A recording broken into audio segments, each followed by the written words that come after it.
Ils aimaient le bricolage. Aujourd'hui, on parle de plus en plus du fait maison. Faire quoi? Comment? Des bijoux? Restaurer des meubles?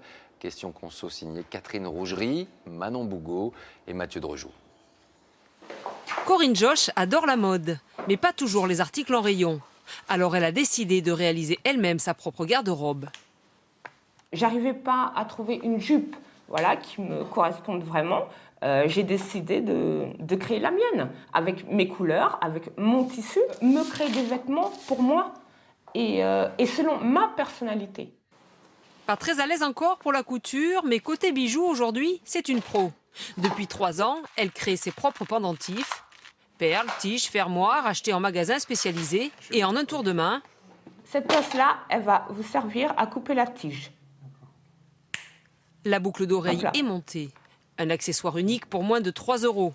Le coût, c'est un argument décisif pour de plus en plus de Français qui, en fabriquant eux-mêmes, veulent avant tout économiser, se différencier et consommer plus responsable. Trucs et astuces, système D, le phénomène n'est pas nouveau, sauf qu'aujourd'hui, les recettes de grand-mère s'échangent sur le web. Le phénomène du faire soi-même est en train d'exploser avec aussi la bulle Internet et les outils informatiques qui sont à la disposition de la jeune génération. Les blogs, les réseaux sociaux, ce sont autant de lieux virtuels sur lesquels ils vont échanger leurs idées, leurs passions. Tiens, regarde, j'ai fait tel bijou, qu'est-ce que t'en penses? Comment on pourrait faire mieux, aller plus loin? Le soi-même marche si bien qu'aujourd'hui, il existe même des formations. Exemple, cet atelier de bricolage.